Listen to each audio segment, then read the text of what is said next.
DRG Kids।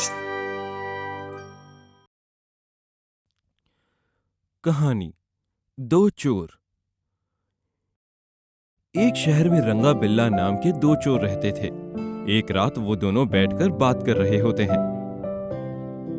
अरे भाई बिल्ला, हमारा काम तो आजकल बहुत मंदा हो गया है। हाँ भाई रंगा, तुम एकदम सही कह रहे हो। आजकल लोग बहुत होशियार हो गए हैं। सबने अपने घरों में CCTV लगा रखा है। सीधे रास्ते से कुछ नहीं हो रहा है, लगता है कुछ टेढ़ा रास्ता ही पकड़ना पड़ेगा। भाई उसके लिए हमें क्या करना पड़ेगा? आजकल ज्योतिष का काम बहुत जोरों से चल रहा है। सोच रहा हूँ कि यही काम पकड़ा जाए। क्या बात कर रहे हो भाई? क्या तुम्हें ज्योतिष का ज्ञान है? अरे नहीं, ये कोई ज्ञान व्यान नहीं है। ये भी एक तरह की हाथ की सफाई है। तुम बस एक काम करो, अखबार में एक विज्ञापन दे दो नए ज्योतिषी का, फिर देखो तमाशा। अखबार में नए ज्योतिषी का विज्ञापन आ जाता है। रंगा ने नकली दाढ़ी मूंछ लगाकर ज्योतिषी का रूप बनाया हुआ है। मोहन नाम का एक व्यापारी सुबह अखबार पढ़ते समय ये विज्ञापन देखता है। अरे, मैं तो ऐसे ही किसी ज्ञानी विद्वान को खोज रहा था। मेरा कारोबार कितना मंदा चल रहा है, लेकिन समझ में नहीं आ रहा था कि किससे बात करूं। अब देखो न्यूज़पेपर में एक ज्योतिषी का विज्ञापन आया है, आज ही जाकर इनसे मिलता हूं। ये कहकर मोहन उस नकली ज्योतिषी रंगा के दिए हुए पते पर जाता है।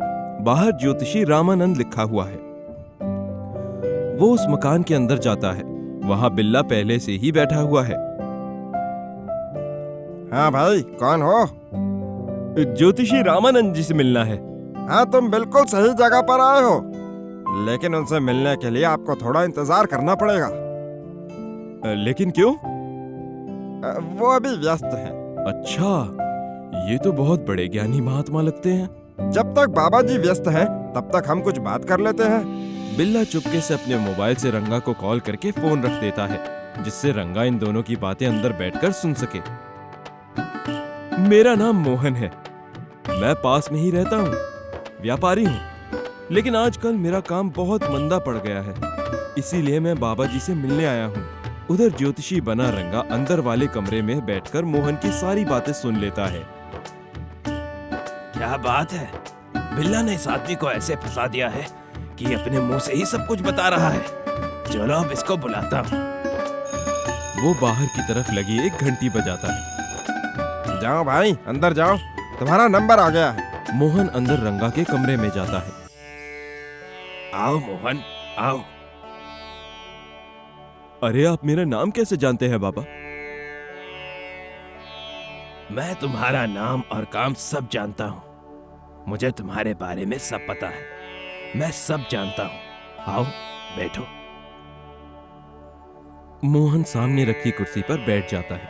फिर रंगा मोहन के हाथों की लकीरें देखता है और कहता है, आजकल तुम बहुत दुखी हो, तुम्हारा काम आजकल ठीक से चल नहीं रहा।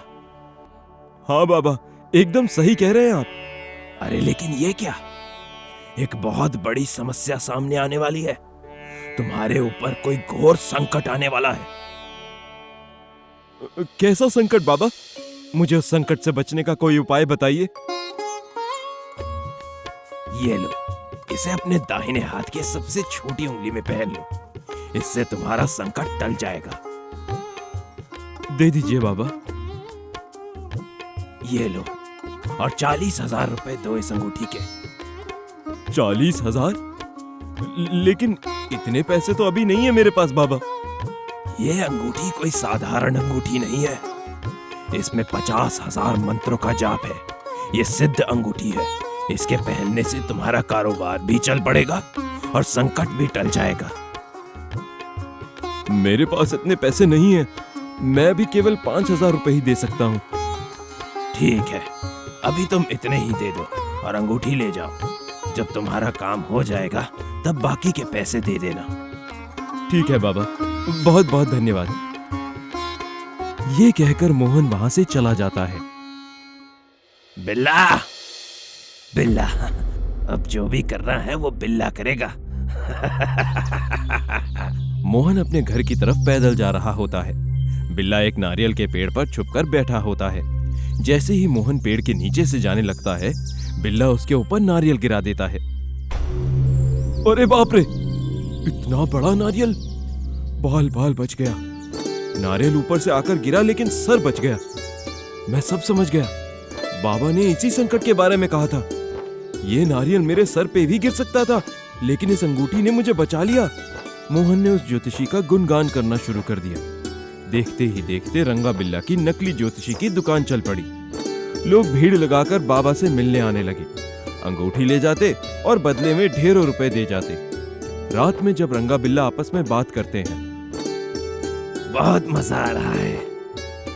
हाँ, लोग डर के मारे लाखों रुपए दे रहे हैं, और वो भी इज्जत के साथ। इधर दूसरे दिन जब रंगा ज्योतिषी बनकर रास्ते पर जा रहा होता है तो सामने से इंस्पेक्टर विजय आते हुए दिखता है। अरे रंगा, वो देखो, इंस्पेक्टर विजय आ रहा है। अगर हमें देख लिया तो जेल की हवा खानी पड़ेगी।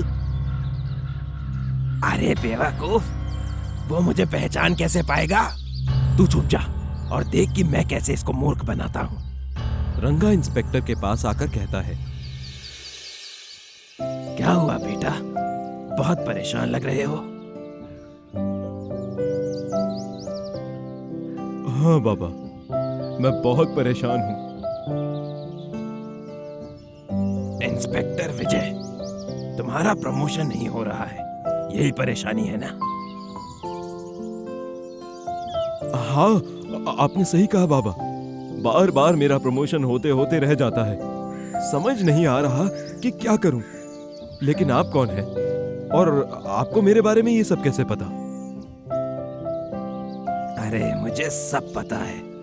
जय भोलेनाथ।